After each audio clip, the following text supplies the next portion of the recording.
क्या तुम्हें कभी ऐसा महसूस हुआ है कि तुम्हारी लाइफ बस एक रूटीन बनकर रह गई है? तुम बहुत कुछ करना चाहते हो, लेकिन हर बार या तो टाइम निकल जाता है या फिर हिम्मत नहीं जुटा पाते। अगर हाँ, तो अब वक्त आ गया है खुद को रिबिल्ड करने का। ये ऑडियो बुक सिर्फ एक मोटिवेशनल टॉक नहीं है, बल्कि एक गाइड है तुम्हारे लिए, जो तुम्हें अपनी लाइफ की सबसे बड़ी प्रॉब्लम्स को समझने और उनसे निकलने का तरीका सिखाएगी। हम यहां सिर्फ बड़े अपने देखो जैसी बातें नहीं कर रहे, बल्कि रियल और प्रैक्टिकल चीजों की बात कर रहे हैं। कैसे खुद को जानो, अपनी कमजोरियों को एक्सेप्ट करो, डिसिप्लिन से अपनी जिंदगी बदलो, और सबसे जरूरी, अपनी कहानी खुद लिखो। अगर तुम 18 से 60 साल के बीच के हो, लाइफ में कुछ बड़ा करना चाहते हो, लेकिन अभी तक स्टक महसूस कर रहे हो, तो ये ऑडियो बुक तुम्हारे लिए है। चाहे तुम स्टूडेंट हो, जॉब कर रहे हो, या अपने करियर को नए मुकाम पर ले जाना चाहते हो, ये सफर तुम्हारे लिए ही बना है। तो तैयार हो, क्योंकि अब वक्त है अपनी लाइफ को नए नजरिए से देखने का, खुद को पहचानने का, और खुद को एक नई डायरेक्शन देने का। Let's begin chapter 1। दर्द से दोस्ती कर लो। जिंदगी में जो सबसे बड़ा झटका हमें लगता है, वह तब नहीं लगता जब कोई हमें धोखा देता है या जब हम किसी चीज में फेल हो जाते हैं। असली झटका तब लगता है जब हमें महसूस होता है कि हमने अपना बहुत सारा टाइम बर्बाद कर दिया, और अब जो छूट गया वह वापस नहीं आ सकता। यह एहसास अंदर से तोड़ देता है। दर्द बस किसी चीज को खोने से नहीं होता। दर्द इस बात का भी होता है कि हम उस दर्द से भागते रहते हैं, उसे फेस करने की हिम्मत नहीं जुटा पाते। हम सब अपनी लाइफ में किसी ना किसी मोड़ पर टूटते हैं। किसी को प्यार में धोखा मिला होता है, कोई करियर में पीछे रह गया होता है, तो किसी के अपने ही उसे सपोर्ट नहीं करते। और हम क्या करते हैं, या तो हम खुद को यह समझाते रहते हैं कि सब ठीक हो जाएगा, या फिर हम अपने दर्द को नजरअंदाज करने की कोशिश में लग जाते हैं। लेकिन यह रास्ता गलत है। दर्द से बचने की कोशिश करने वाले लोग हमेशा एक तरह की लड़ाई में फंसे रहते हैं। जब भी वह अपने दर्द से भागते हैं तो उन्हें लगता है कि उन्होंने उसे हरा दिया, लेकिन सच्चाई यह होती है कि वह दर्द कहीं अंदर ही अंदर बढ़ता रहता है। वह उस जले हुए जख्म की तरह होता है, जो बाहर से भले ही सूख गया हो, लेकिन अंदर ही अंदर रिश्ता रहता है, और फिर एक दिन वह फटता है, और तब तक बहुत कुछ खराब कर चुका होता है। अगर तुम सच में अपनी लाइफ में आगे बढ़ना चाहते हो, तो अपने दर्द से दोस्ती करनी होगी। तुम्हें उसे समझना होगा, उसे अपनाना होगा। जब भी कोई मुश्किल आती है, तो खुद से भागने के बजाय उसे समझने की कोशिश करो। अपने दर्द को ध्यान से देखो, उससे सीखो। अगर तुम किसी चीज में फेल हुए हो, तो सोचो कि क्यों हुआ, क्या कमी रह गई थी, उसे सुधारने के लिए क्या किया जा सकता है। हर वह इंसान जिसने अपनी लाइफ में कुछ बड़ा किया है, उसने अपने दर्द को समझा है, उसे अपनाया है। तुम जितना ज्यादा दर्द सहने की ताकत अपने अंदर लाओगे, उतना ही ज्यादा तुम खुद को बेहतर बना पाओगे। क्योंकि जिंदगी में जो चीज हमें सबसे ज्यादा डराती है, अगर हम उसे जीत लेते हैं, तो फिर कुछ भी मुश्किल नहीं लगता। चैप्टर 2, खुद के साथ अकेले रहना सीखो। तुमने कभी गौर किया है कि जब तुम अकेले होते हो तो तुम्हें कैसा महसूस होता है? कुछ लोगों को अकेले रहने में मजा आता है, लेकिन ज्यादातर लोग इससे डरते हैं। अकेलापन उन्हें खालीपन जैसा लगता है, जैसे कुछ छूट रहा है, जैसे जिंदगी में कुछ मिसिंग है। और इसी डर की वजह से लोग अपने आप को हमेशा बिजी रखने की कोशिश करते हैं। कोई सोशल मीडिया में घुस जाता है, कोई दोस्तों के साथ टाइम पास करता है, कोई बेवजह काम में डूबा रहता है। लेकिन क्या तुमने कभी सोचा है कि अगर तुम अपने अकेलेपन से डरते हो, तो इसका मतलब क्या है? इसका मतलब यह है कि तुम्हें खुद के साथ रहना पसंद नहीं है। और अगर तुम्हें खुद का साथ पसंद नहीं है, तो किसी और को तुम्हारा साथ क्यों पसंद आएगा? अकेले रहना एक आर्ट है जो हर किसी को सीखनी चाहिए। जब तुम अकेले होते हो, तो तुम्हें अपने बारे में सोचने का मौका मिलता है। तुम अपने डर, अपनी कमजोरियों और अपनी ताकतों को पहचान सकते हो। तुम यह समझ सकते हो कि तुम्हें असल में क्या चाहिए। लोग हमेशा अपने अकेलेपन को दूर करने के लिए किसी ना किसी चीज का सहारा लेते हैं, लेकिन यह सॉल्यूशन नहीं है। असली सॉल्यूशन यह है कि तुम अपने अकेलेपन को अपनाओ। जब तुम अकेले रहना सीख जाते हो, तो तुम और भी स्ट्रांग बन जाते हो। तुम्हें किसी के साथ की जरूरत नहीं महसूस होती, और जब तुम्हें किसी चीज की जरूरत नहीं होती, तभी तुम अपने आप को पूरी तरह से आजाद महसूस करते हो। अगर तुम अकेले रहने से डरते हो, तो खुद को एक चैलेंज 2 हफ्ते में एक दिन ऐसा निकालो जब तुम सिर्फ अपने साथ रहो, बिना सोशल मीडिया, बिना दोस्तों, बिना किसी डिस्ट्रक्शन के खुद से बातें करो। अपने अंदर झांक। ये आसान नहीं होगा, लेकिन धीरे धीरे तुम खुद को समझने लगोगे और यही वह चीज है जो तुम्हें आगे ले जाएगी। चैप्टर 3। लोगों से उम्मीद रखना छोड़ो। तुम्हें किससे सबसे ज्यादा तकलीफ मिली है? अपने दोस्तों से, परिवार से, पार्टनर से, या फिर उन लोगों से जिन्हें तुमने अपना माना था, लेकिन जब तुम्हें उनकी सबसे ज्यादा जरूरत थी तब उन्होंने तुम्हें अकेला छोड़ दिया। ज्यादातर लोग अपनी जिंदगी में सबसे बड़ा दर्द इसी वजह से सहते हैं, क्योंकि उन्होंने दूसरों से उम्मीदें रखी और जब वह उम्मीदें पूरी नहीं हुई तो उन्हें तकलीफ हुई। लेकिन क्या तुम्हें पता है कि तुम्हारी यह तकलीफ खुद की दी हुई है? जब हम किसी से उम्मीद रखते हैं तो असल में हम अपनी खुशी की चाबी उनके हाथ में दे देते हैं। अगर वह हमारे हिसाब से चलते हैं तो हमें अच्छा लगता है, लेकिन अगर वो नहीं चलते तो हमें बुरा लगता है। लेकिन सच तो यह है कि किसी को भी हमारे हिसाब से चलने की जरूरत नहीं है। सबकी अपनी अपनी जिंदगी होती है, अपनी अपनी प्राथमिकताएं होती हैं, और अगर हम यह बात समझ ले तो हम अपने आप को बहुत सारी तकलीफों से बचा सकते हैं। तुमने कभी नोटिस किया है कि जब तुम किसी से उम्मीद रखना छोड़ देते हो तो तुम कितना फ्री महसूस करते हो? कोई तुम्हारी मदद करेगा या नहीं, इससे कोई फर्क नहीं पड़ता। कोई तुम्हारे लिए टाइम निकालेगा या नहीं, इससे तुम्हारी खुशी का नहीं होती। और जब तुम इस स्टेट तक पहुंच जाते हो तो तुम अपनी जिंदगी के मालिक बन जाते हो। इसका मतलब यह नहीं है कि तुम किसी से प्यार मत करो या किसी पर भरोसा मत करो। इसका बस इतना मतलब है कि तुम अपनी खुशी को दूसरों की हरकतों पर निर्भर मत होने दो। जब तुम दूसरों से उम्मीद रखना छोड़ दोगे तो तुम्हें किसी के बदल जाने से, किसी के धोखा देने से, किसी के तुम्हें छोड़कर जाने से कोई खास फर्क नहीं पड़ेगा। लाइफ बहुत छोटी है और उसे दुख में बर्बाद करना बेवकूफी है। इसलिए जितनी जल्दी हो सके इस आदत को छोड़ दो।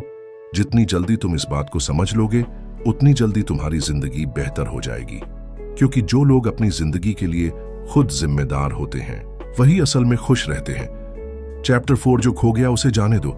जिंदगी में हम जितना कुछ पाते हैं उतना ही कुछ खोते भी हैं, लेकिन दिक्कत तब आती है जब हम उन चीजों से चिपके रहते हैं जो अब हमारी नहीं रही। पुराने रिश्ते, पुरानी यादें, वह बातें जो कभी हमें खुशी देती थी लेकिन अब सिर्फ तकलीफ देती है, हम उन्हें छोड़ नहीं पाते। हम उम्मीद लगाते रहते हैं कि शायद सब पहले जैसा हो जाए, लेकिन सच तो यह है कि वक्त किसी के लिए नहीं रुकता।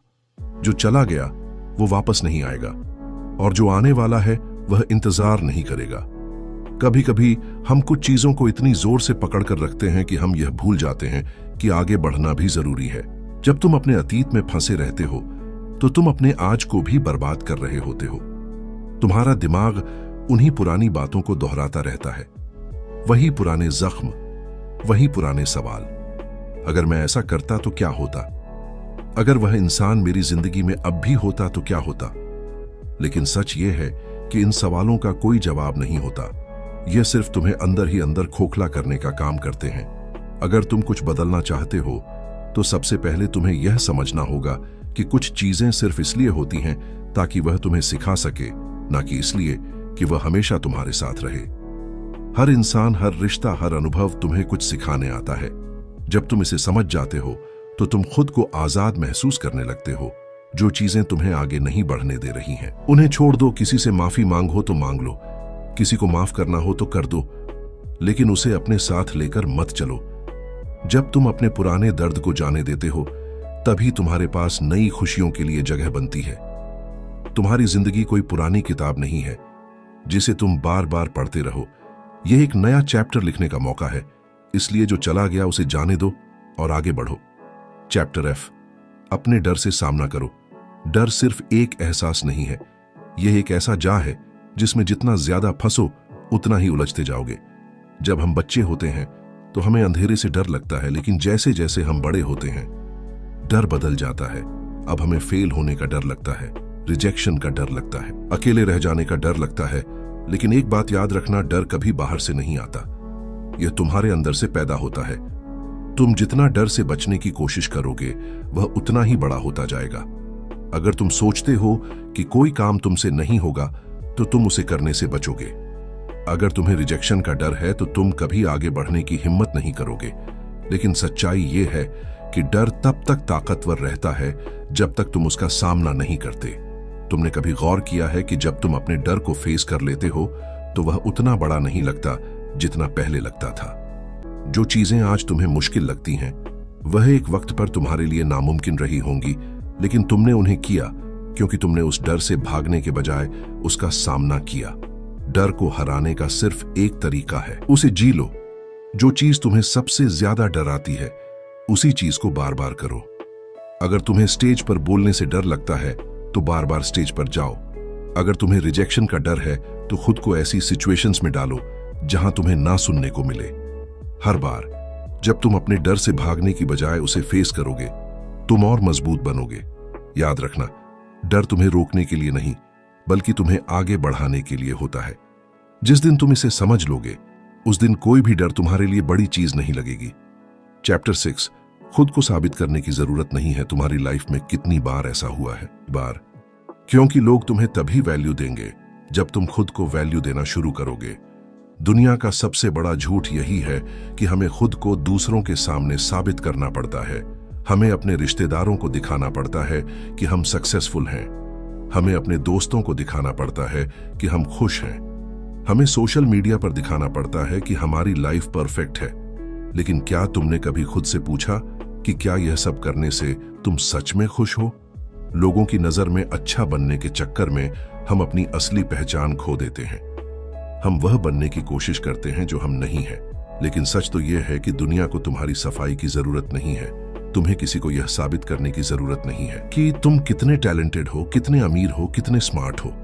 जो लोग तुम्हें सच में जानते हैं उन्हें किसी सबूत की जरूरत नहीं है, और जो तुम्हें नहीं जानते उनके लिए तुम कुछ भी कर लो, नहीं पड़ेगा। खुद को साबित करने के बजाय अपनी लाइफ को जीना सीखो। अपनी असली खुशी ढूंढो। अगर तुम्हें कुछ करना है तो इसलिए करो क्योंकि तुम उसे करना चाहते हो, ना कि इसलिए क्योंकि तुम्हें दुनिया को दिखाना है। तुम जैसे हो वैसे ही रहो। जो तुम्हें समझेंगे वह तुम्हारे साथ रहेंगे, और जो नहीं समझेंगे उनके लिए तुम्हें बदलने की जरूरत नहीं है। जब तुम इस सोच को अपना लोगे तब तुम्हें दुनिया के जजमेंट से कोई फर्क नहीं पड़ेगा। तब तुम फ्री महसूस करोगे, और यही असली लाइफ है जहां तुम्हें किसी को कुछ साबित करने की जरूरत नहीं होती। चैप्टर 7, अपनी कमियों को अपनाओ। हर इंसान की जिंदगी में एक दौर ऐसा आता है जब उसे लगता है कि वह किसी चीज में अच्छा नहीं है, जैसे वह बाकी लोगों से पीछे रह गया हो। तुम्हें कभी ऐसा महसूस हुआ है जैसे तुम्हारे अंदर कुछ कमी है, जैसे तुम उतने टैलेंटेड, स्मार्ट या अट्रैक्टिव नहीं हो जितने और लोग हैं? ये सोच धीरे धीरे अंदर से खोखला कर देती है। हमें बचपन से ये सिखाया जाता है कि हमें परफेक्ट बनना चाहिए, हर चीज में बेस्ट होना चाहिए। लेकिन सच्चाई ये है कि कोई भी इंसान परफेक्ट नहीं होता, और जो लोग अपने अंदर की कमियों को अपनाना सीख जाते हैं वही लोग सबसे ज्यादा खुश रहते हैं।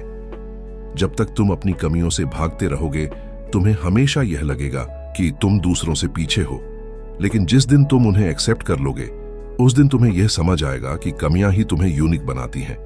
तुम दुनिया के किसी और इंसान जैसे नहीं हो, और यही तुम्हारी सबसे बड़ी ताकत है। सोचो, अगर सच में कोई परफेक्ट होता तो क्या उसकी जिंदगी में कोई रोमांच बचता? हमें अपनी गलतियों से, अपनी कमियों से, अपने स्ट्रगल से ही सीखने को मिलता है। अगर तुम में कोई कमी है तो उसे छुपाने के बजाय उसे अपनाओ। अगर तुम किसी चीज में अच्छे नहीं हो तो या तो उसे सुधारने की कोशिश करो या फिर किसी और चीज में अपनी ताकत ढूंढो, पर अपनी कमियों को लेकर खुद को मत कोसो। जो लोग अपनी कमियों को अपनाकर आगे बढ़ते हैं वही लोग दुनिया में कुछ बड़ा करते हैं। चैप्टर 8, डिसिप्लिन फ्रीडम देता है। जब भी हम डिसिप्लिन की बात करते हैं तो हमें यही लगता है कि यह हमें बांध देगा, हमारी लाइफ बोरिंग बना देगा। लेकिन सच्चाई इसके उलट है। बिना डिसिप्लिन के लाइफ में कुछ भी अचीव करना नामुमकिन है। हम सब बड़े बड़े सपने देखते हैं, लेकिन उन सपनों को पूरा करने के लिए जो मेहनत करनी होती है वह करने से कतराते हैं। तुमने कभी गौर किया है कि जो लोग अपनी जिंदगी को सही से मैनेज कर लेते हैं उन्हें बाकी लोगों से ज्यादा आजादी मिलती है, क्योंकि उन्होंने खुद को इतने अच्छे से ट्रेंड किया होता है कि वह जो चाहे कर सकते हैं, जब चाहे कर सकते हैं। अगर तुम अपनी हेल्थ को लेकर डिसिप्लिन में रहोगे तो तुम्हें कभी भी बीमारी की वजह से रुकना नहीं पड़ेगा। अगर तुम अपने पैसों को लेकर डिसिप्लिन में रहोगे तो तुम्हें कभी पैसों की कमी नहीं होगी। अगर तुम अपने गोल्स को लेकर डिसिप्लिन में रहोगे तो तुम्हें कभी पछतावा नहीं होगा, कि तुमने अपनी जिंदगी को बिना किसी मकसद के बर्बाद कर दिया। डिसिप्लिन कोई पनिशमेंट नहीं है, यह एक गिफ्ट है जो तुम्हें अपनी लाइफ को अपने तरीके से जीने की पावर दे देता है। जब तुम अपने टाइम को सही से मैनेज करना सीख जाते हो, जब तुम खुद से किया हुआ वादा निभाते हो, जब तुम छोटी छोटी आदतों को कंट्रोल करना सीख जाते हो, तब तुम्हारी जिंदगी धीरे धीरे बेहतर होने लगती है। तुम जो करना चाहते हो वह कर पाते हो क्योंकि तुम्हारे पास खुद पर काबू होता है। जो लोग डिसिप्लिन को अपनाते हैं वही असल में फ्री होते हैं। चैप्टर 9 लाइफ में बैलेंस बनाना सीखो। हमारी जिंदगी हमेशा दो एक्सट्रीम्स के बीच झूलती रहती है। कभी हम बहुत ज्यादा काम में डूब जाते हैं, कभी हम इतना ज्यादा चिल करते हैं कि हमारा कोई प्रोडक्टिव काम ही नहीं होता। कभी हम लोगों से इतना जुड़ जाते हैं कि खुद के लिए टाइम ही नहीं बचता, और कभी हम इतने अकेले हो जाते हैं कि हमें दुनिया से कोई फर्क ही नहीं पड़ता। लेकिन असली खेल बैलेंस का है। अगर तुम अपनी जिंदगी में बैलेंस बना सकते हो तो तुम्हें किसी की भी कमी महसूस नहीं होगी। बैलेंस का मतलब है कि तुम अपने काम को भी उतनी ही अहमियत दो जितनी अपनी पर्सनल लाइफ को देते हो। अपने रिश्तों को भी संभालो, लेकिन खुद को भी वक्त दो। सपनों के पीछे भागो, लेकिन अपनी मेंटल हेल्थ का भी ध्यान रखो। कई लोग अपने करियर को लेकर इतने पागल हो जाते हैं कि वह अपने परिवार और दोस्तों को भूल जाते हैं, और फिर जब सब कुछ अचीव कर लेते हैं तो उन्हें एहसास होता है कि वह अंदर से खाली हो चुके हैं। वहीं कुछ लोग सिर्फ मस्ती में पड़े रहते हैं, और जब उम्र बढ़ जाती है तब उन्हें लगता है कि उन्होंने कुछ अचीव ही नहीं किया। दोनों ही सिचुएशन गलत है। अगर तुम सच में खुश रहना चाहते हो तो अपनी जिंदगी को बैलेंस करना सीखो। हर चीज की एक लिमिट होती है। अगर तुम बहुत ज्यादा काम करोगे तो तुम्हारी बॉडी और माइंड जवाब दे देगा। अगर तुम बहुत ज्यादा आराम करोगे तो तुम अपनी पूरी पोटेंशियल को बर्बाद कर दोगे। इसलिए जो भी करो उसमें बैलेंस रखो, यही तुम्हारी जिंदगी को सच में बेहतर बनाएगा। चैप्टर 10, खुद से ईमानदार रहो। बहुत बार हम दूसरों से झूठ नहीं बोलते, लेकिन खुद से झूठ बोलने में कोई कसर नहीं छोड़ते। हमें पता होता है कि हम जिस रास्ते पर चल रहे हैं वह सही नहीं है, लेकिन हम खुद को समझा लेते हैं कि सब ठीक है। हमें मालूम होता है कि हमें खुद पर और मेहनत करनी चाहिए, लेकिन हम बहाने बना लेते हैं कि अब भी टाइम नहीं है। ये जो खुद से झूठ बोलने की आदत होती है, यही हमारी सबसे बड़ी दुश्मन बन जाती है। अगर तुम वाकई अपनी लाइफ बदलना चाहते हो तो सबसे पहले खुद से ईमानदार बनो। अपने डर को एक्सेप्ट करो, अपनी गलतियों को मानो, और यह समझो कि जो कमी है उसे सिर्फ तुम ही ठीक कर सकते हो। दूसरों को दोष देने से कुछ नहीं बदलेगा, खुद को बहाने देने से भी कुछ नहीं बदलेगा। जब तुम आईने में खुद को देखो तो वह इंसान दिखना चाहिए जो खुद के साथ सच्चा है। अगर तुम खुश नहीं हो तो यह मानो कि कुछ गलत चल रहा है। अगर तुम प्रोग्रेस नहीं कर रहे तो यह समझो कि तुम कुछ सही नहीं कर रहे। खुद से झूठ बोलने से चीजें बदलती नहीं बल्कि और बिगड़ती हैं। इसलिए जितना जल्दी हो सके खुद से सच्चे बनो। जो भी तकलीफ है उसे फेस करो और उस पर काम करो। जब तुम खुद को बिना किसी बहाने के एक्सेप्ट कर लोगे तब तुम्हारी लाइफ सच में बेहतर होने लगेगी। चैप्टर 11, जब तक टूटो नहीं तब तक हार मत मानो। जिंदगी आसान नहीं होती, यह कभी भी सीधी लाइन में नहीं चलती। कुछ दिन बहुत अच्छे जाते हैं, कुछ दिन ऐसे होते हैं जब लगता है कि सब खत्म हो गया। जब भी तुम कोई बड़ा सपना देखते हो, उसे पाने के रास्ते में हजार मुश्किलें आएंगी। कई बार तुम गिरोगे, कई बार तुम्हें लगेगा कि अब नहीं हो पाएगा, लेकिन यही वह मोमेंट होता है जब तुम्हें तय करना पड़ता है कि तुम सच में अपने सपनों के लिए लड़ने वाले हो या फिर आसान रास्ता चुनने वाले हो। कभी कभी ऐसा लगेगा कि सब कुछ तुम्हारे खिलाफ हो रहा है, लेकिन सच ये है कि जिंदगी तुम्हें टेस्ट कर रही होती है। जो लोग मुश्किलों से डर कर हार मान लेते हैं वह कभी अपनी लाइफ में आगे नहीं बढ़ पाते, लेकिन जो लोग गिरने के बाद भी उठते हैं वही असली विनर होते हैं। जब भी लगे कि अब हिम्मत टूट रही है तब बस एक बात याद रखना, तुमने सफर इसलिए शुरू किया था क्योंकि तुम्हें पता था कि यह तुम्हारे लिए सही है। अगर तुम अभी हार मान लेते हो तो तुम सिर्फ खुद को धोखा दे रहे हो। तुम्हें नहीं पता कि अगला कदम तुम्हें कहां तक ले जा सकता है। इसीलिए जब तक पूरी तरह से टूट ना जाओ तब तक हार मत मानो। कोशिश करते रहो, गिरो, उठ, सीखो और आगे बढ़ो। यह प्रोसेस ही तुम्हें वह इंसान बनाएगा जो सच में अपनी लाइफ को अपने तरीके से जीता है। चैप्टर 12, लोग क्या कहेंगे, इससे खुद को आजाद करो। हमारी सोसाइटी में सबसे बड़ा डर यही होता है कि लोग क्या कहेंगे। जब हम कुछ नया करने की सोचते हैं तो सबसे पहले दिमाग में यही सवाल आता है कि अगर मैं फेल हो गया तो लोग क्या कहेंगे।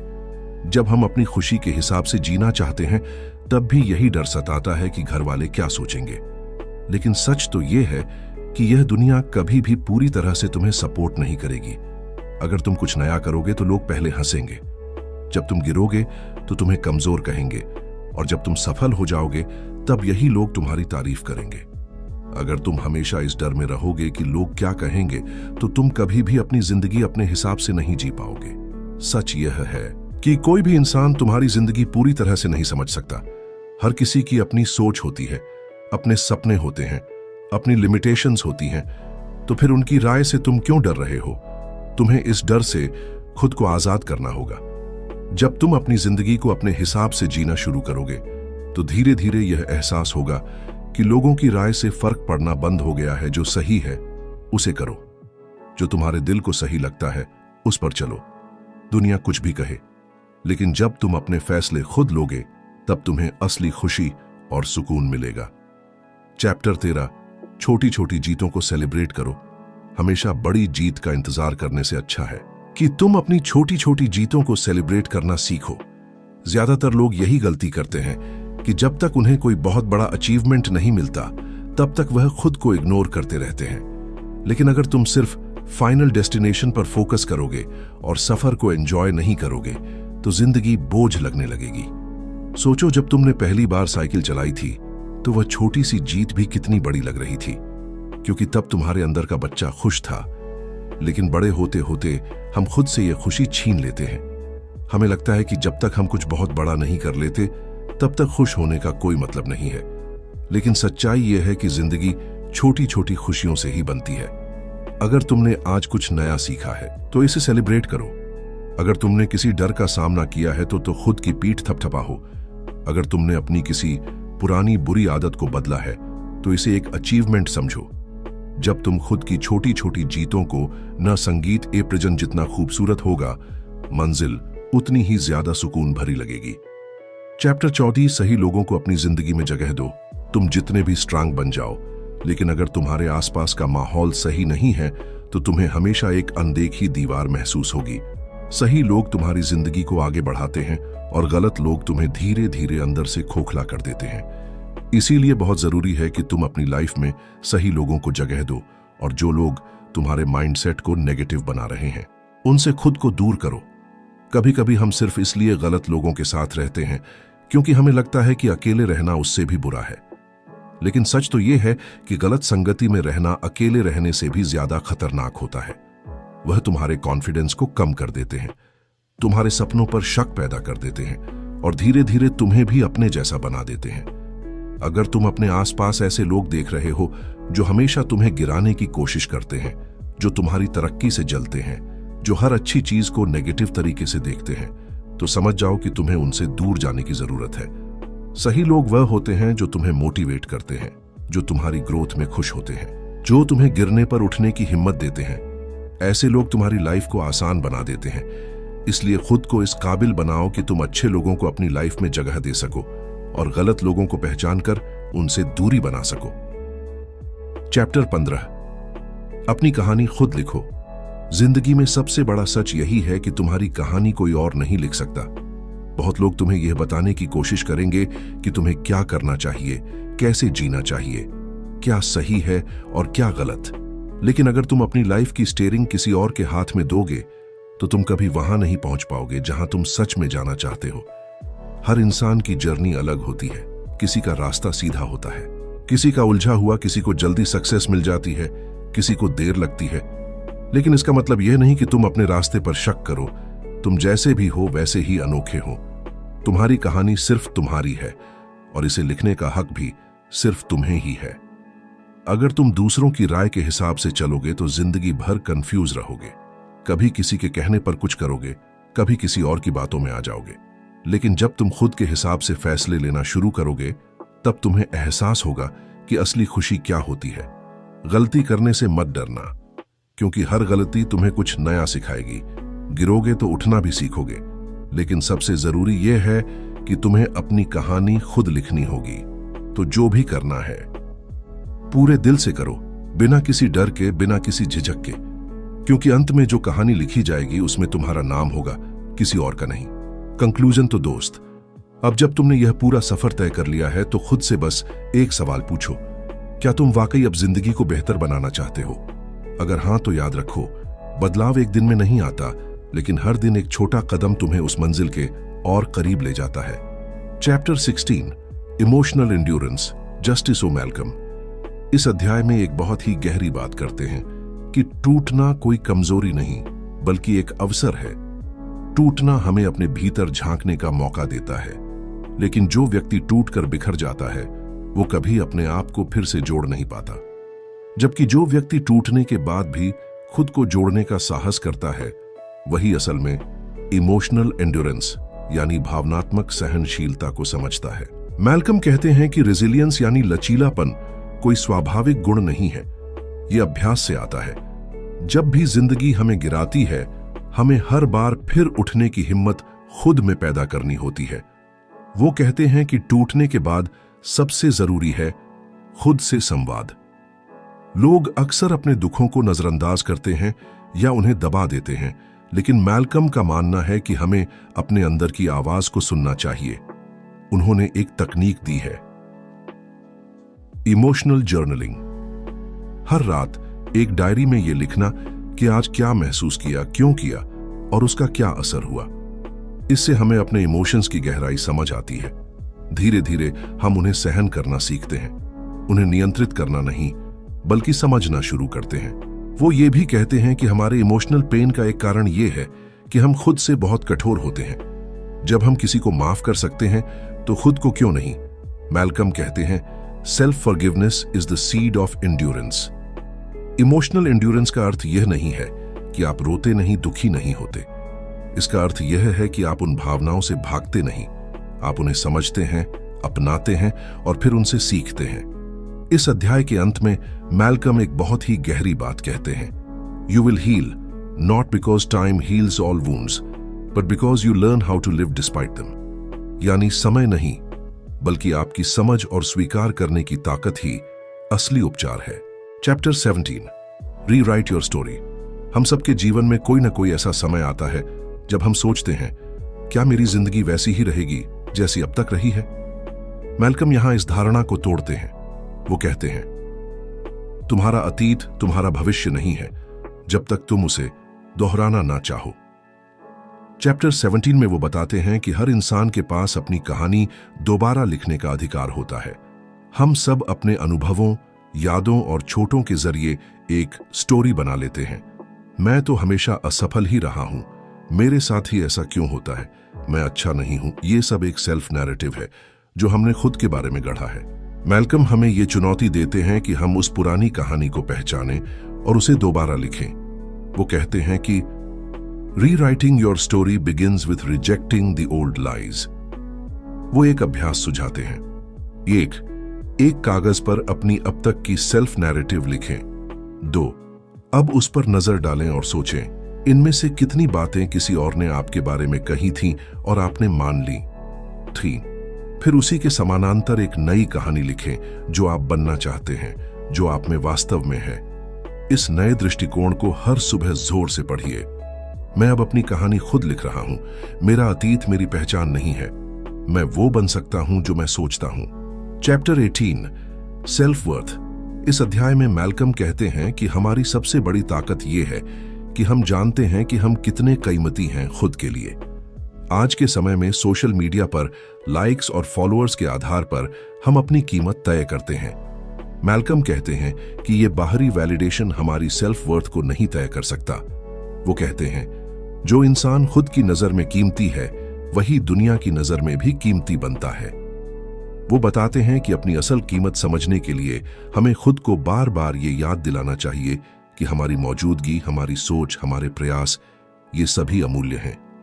एक अभ्यास जो मैल्कम सुझाते हैं, हर सुबह शीशे में देखकर खुद से कहिए, मैं कीमती हूं, मैं पूरी तरह से स्वीकार करने योग्य हूं और मुझे किसी की इजाजत की जरूरत नहीं है खुद से प्यार करने के लिए। सेल्फ वर्थ सिर्फ बड़े काम करने से नहीं आती, बल्कि खुद से किए गए छोटे वादों को निभाने से आती है। जैसे सुबह उठकर बिस्तर ठीक करना या दिन में तय किया गया काम पूरा करना। जब आप खुद से किए वादों को निभाते हैं तो आप खुद की नजरों में ऊपर उठते हैं। मैल्कम लिखते हैं, self worth isn't built overnight, it's built every moment you choose to believe in yourself. Chapter 19, daily discipline. Malcolm इस अध्याय में कहते हैं, discipline isn't about punishment, it's about prioritising your future self. आत्मनिर्माण का सबसे मजबूत स्तंभ है डेली डिसिप्लिन। ये वो आदतें हैं जो आपको अंदर से मजबूत बनाती हैं, भले ही वो छोटी हों। मैल्कम बताते हैं कि आत्म संयम और नियमितता के बिना कोई भी आत्मविकास अधूरा है। वो कहते हैं कि हर इंसान को खुद का एक सिस्टम बनाना चाहिए। 1. सुबह उठने का एक फिक्स समय। 2. जर्नलिंग और ग्रेटिट्यूड प्रैक्टिस। 3. दिन का एक निश्चित स्ट्रक्चर जिसमें पढ़ाई, काम, आराम और सेल्फ रिफ्लेक्शन शामिल हों। डिसिप्लिन का अर्थ है अपने मन की हर उस इच्छा को टालना जो हमें हमारे लक्ष्य से भटकाती है, जैसे मोबाइल स्क्रॉल करना, अनावश्यक बातों में समय देना या प्रोक्रेस्टिनेशन करना। मैल्कम लिखते हैं, हर बार जब आप अपनी इच्छा पर नियंत्रण पाते हैं, आप एक नई ईंट रखते हैं अपने भविष्य के किले की नींव में। Chapter 20, spiritual balance. यह अध्याय आत्मा और शरीर के बीच संतुलन पर केंद्रित है। मैल्कम कहते हैं कि हम अक्सर अपने दिमाग और शरीर की बातें सुनते हैं, लेकिन आत्मा की आवाज सबसे कम सुनते हैं। स्पिरिचुअल बैलेंस का मतलब किसी धर्म से नहीं, बल्कि उस अंदरूनी शांति से है जो हमें तब मिलती है जब हम खुद से जुड़े होते हैं। वो एक सरल अभ्यास सुझाते हैं, साइलेंस प्रैक्टिस। हर दिन 10 मिनट खुद के साथ मौन में बैठिए, बिना किसी गैजेट, बिना किसी बातचीत, बस खुद के विचारों के साथ। मैल्कम लिखते हैं, When you sit in silence, your soul speaks. वो कहते हैं कि इस दुनिया की भागदौड़ में जो व्यक्ति अपने अंदर की दुनिया से जुड़ा होता है, वही सच्चा आत्मनिर्माता है। Chapter 21, rebuilding never ends. अंतिम अध्याय में मैल्कम हमें याद दिलाते हैं कि खुद को बनाना एक बार की प्रक्रिया नहीं है, ये जीवन भर चलने वाला सफर है। वो कहते हैं कि हम जब सोचते हैं कि अब हम ठीक हो गए हैं, तब असल में हमें रुकना नहीं चाहिए। हर अनुभव, हर संघर्ष, हर सीख हमें थोड़ा और बेहतर बनाती है। मैल्कम लिखते हैं, you are not a project to be completed, you are a soul to be discovered again and again. वो इस अध्याय में आत्मविकास को एक वृक्ष से तुलना करते हैं। हर जड़ हमारी मूल भावना है, हर टहनी हमारी आदतें हैं और हर पत्ता हमारी पहचान। मैल्कम इस किताब को एक आखिरी पावरफुल लाइन से समाप्त करते हैं, you are not rebuilding yourself to become someone else, you are rebuilding yourself to remember who you truly are. How true. Rebuild yourself एक किताब नहीं, एक मंत्र है जो हर उस इंसान के लिए है जिसने कभी टूटने की हद तक खुद को झेला है। तो दोस्तों, आज से आप भी अपने आप को फिर से बनाइए, बदलिए मत, खुद को समझिए, स्वीकार कीजिए और फिर खुद से प्यार कीजिए। अगर ये सफर आपको छू गया हो तो इस वीडियो को लाइक जरूर करें और किसी ऐसे इंसान तक पहुंचाइए जिसे खुद को फिर से बनाने की जरूरत है। सब्सक्राइब कीजिए इस चैनल को, क्योंकि अगली बार हम बात करेंगे मैल्कम की दूसरी किताब the power of not reacting, जहां साइलेंस ही सुपर पावर है। मिलते हैं अगले वीडियो में।